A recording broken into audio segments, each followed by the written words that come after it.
everyone. Welcome to week 12. This week we're starting on our last essay. This is an argument essay. I've provided you with several readings that will help you understand argument.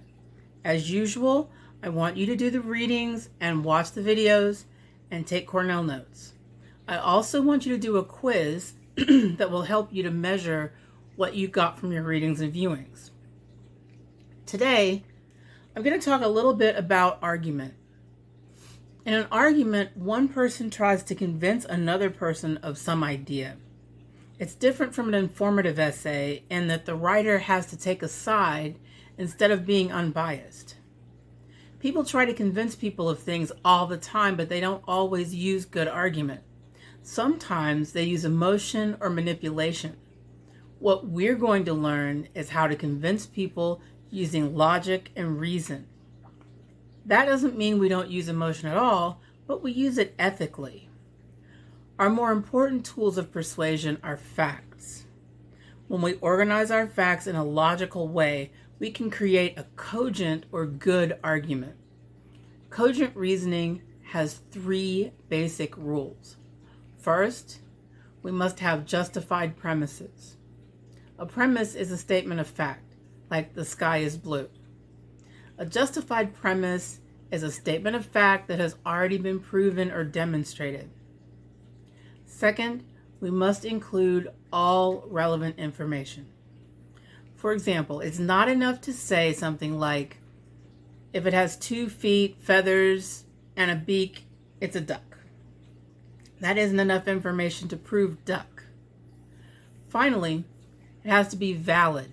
In this case, being valid means that the premises lead directly to the conclusion, or accepting the premises necessitates accepting the conclusion. For example, it would not be valid to say something like, the sky is blue, Donald Trump is president, therefore everyone should eat cornflakes for breakfast. The premises may be true, but they don't lead to that conclusion. So let's look at an example of reasoning called a syllogism. A syllogism is a form of argument in which you list your premises and then present your conclusion. Here's a commonly used example. Premise 1. Socrates is a human. How do we justify that? Well, we can use observation, or we can take a DNA test or something. Premise 2. All humans are mortal. How do we justify that? Consider that there's never been a human born who didn't die or was not subject to death. Conclusion. Therefore, Socrates is mortal.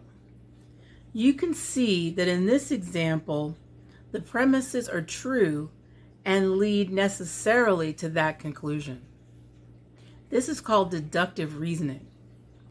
Deductive reasoning works like math because if the premises are true, the conclusion cannot be false. Unfortunately, real life doesn't work as simply as this example. Most arguments we have in real life are missing information, or they have things in them that we can't know because they're about what might happen in the future. In this case, we try to find as many facts as we can and use them to make a prediction about what the conclusion is likely to be. This kind of reasoning is called inductive reasoning. It's also called a probability argument because unlike deductive reasoning, in inductive reasoning, if the premises are true, the conclusion is probably true. Here's an example. Premise 1. If the president doesn't act forcefully, he'll lose points in the polls. How do we justify this premise? Well, we can look at previous presidents' actions and check the poll results. Then we can predict that the same thing will happen in this case.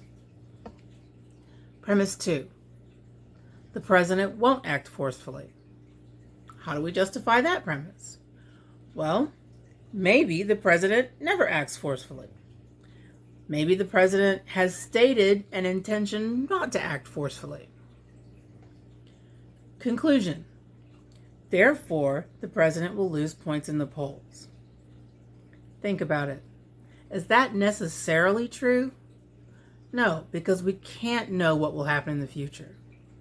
But it is probably true because we're basing it on the information we have about what happened in the past and the president's intention.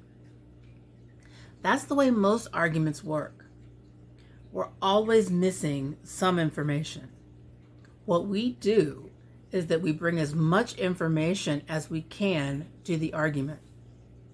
If there are any holes left by missing information, we know exactly what those missing areas are, and we do our best to predict what that information would be.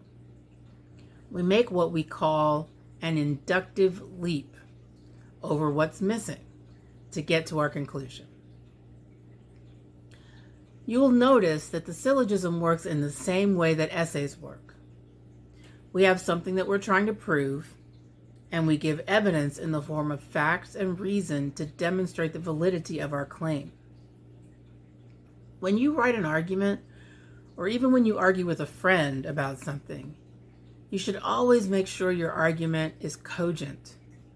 You want to have justified premises, all the relevant information, and you want to be valid. You want your premises to lead directly to your conclusion. Read and watch the resources on argument this week. Take Cornell notes and then take the quiz at the end. This week's work is due on Sunday. Don't forget to do journals and Khan Academy. And please check in on the discussion board. Let us know how you're doing. That's it for now.